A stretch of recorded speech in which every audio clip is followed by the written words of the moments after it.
মানুষ এবার আর দল মার্কা দেখে, পরিবার দেখে, কে কোন পরিবারে জন্ম নিয়েছে এসব দেখে আর ভোট দিবে না। আগামীকাল 23 জানুয়ারি সকাল 9টায় পঞ্চগড়ের এই ঐতিহাসিক চিনিকল মাঠে বাংলাদেশ জামায়াত ইসলামীর সম্মানিত আমির তিনি আমাদের এই পঞ্চগড়ে আসছেন এবং আমাদের 10 দলীয় যে নির্বাচনী জোট, আমাদের এই ঐক্যবদ্ধ বাংলাদেশের যে জোট, এই জোটের উত্তরবঙ্গের প্রথম জনসভা আগামীকাল সর্বোত্তরের জেলা এই পঞ্চগড়ের চিনিকল মাঠ দিয়ে শুরু হচ্ছে।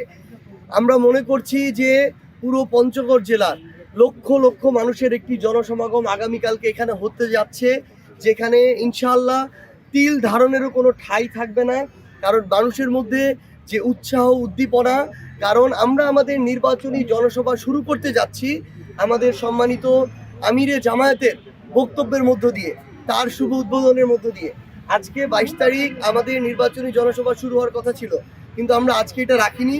কারণ আমরা মনে করি যে আমাদের 10 দলীয় যে নির্বাচনী ঐক্য, সেই ঐক্যের সবচেয়ে বড় রাজনৈতিক দল বাংলাদেশের জামায়াত ইসলামীর সম্মানিত আমির যখন তিনি নিজে আমাদের এই জনসভা উদ্বোধন করবেন, এই যে বিজয়ের ঢেউ, এই যে মানুষের মধ্যে জাগরণের ঢেউ, এই ঢেউ ইনশাআল্লাহ 12ই ফেব্রুয়ারি বিজয় পর্যন্ত পৌঁছাবে ইনশাআল্লাহ।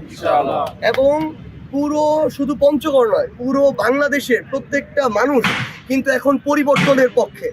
প্রত্যেকটা মানুষ আগেকার যে সিস্টেমগুলো, ঘুণে ধরা সিস্টেম, যারা বারবার মানুষকে কথা দিয়ে প্রতারিত করেছে কিন্তু কথা রাখতে পারে নাই, যাদেরকে নির্বাচনের 1 মাস আগে বসন্তের কোকিলের মতো দেখা গিয়েছে, পরের 4 বছর 11 মাস আর খুঁজে পাওয়া যায় নাই, যারা এককভাবে 2-1টা মানুষ নিজেদেরকে জনগণের খুব কাছাকাছি হিসেবে রিপ্রেজেন্ট করে, কিন্তু মাঠ পর্যায়ের অনেক মানুষের দ্বারা সাধারণ মানুষ আবার দেখা যায় যে তারা নির্যাতিত হয়, জুলুমের শিকার হয়, হয়রানির শিকার হয়। আপনি মাঠ পর্যায়ে কৃষকের কাছে যান, শ্রমিকের কাছে যান, মজুরের কাছে যান, প্রত্যেকেই পরিবর্তনের পক্ষে। প্রত্যেকের বিবেকের মধ্যে অভ্যুত্থান বিপ্লবের যে বার্তাটা সেটা পৌঁছে গিয়েছে। মানুষ এবার আর দল মার্কা দেখে, পরিবার দেখে, কে কোন পরিবারে জন্ম নিয়েছে এসব দেখে আর ভোট দিবে। কথাই করবে কাকে তারা সব সময় কাছে পাবে, কাকে কাছে পেয়েছে, কে তার উপকার না করতে পারলো অন্তত ক্ষতিটা করে নাই। মানুষ তাদেরকে বয়কট করবে যারা এখনো ধমক দিচ্ছে, যারা বলছে ভোট না দিলে নির্বাচনের পরে দেখে নিবে, যারা তাদের জায়গা থেকে ক্ষমতার অপব্যবহার করে মানুষকে মিথ্যা মামলা দিচ্ছে, মামলা দিয়ে হয়রানি করছে, মামলা থেকে নাম কাটানোর জন্য টাকা খাচ্ছে।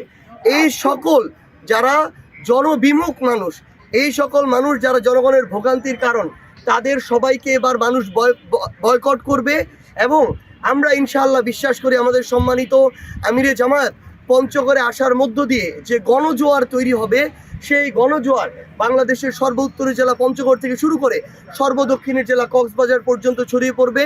1,47,570 কিলোমিটারে ছড়িয়ে পড়বে।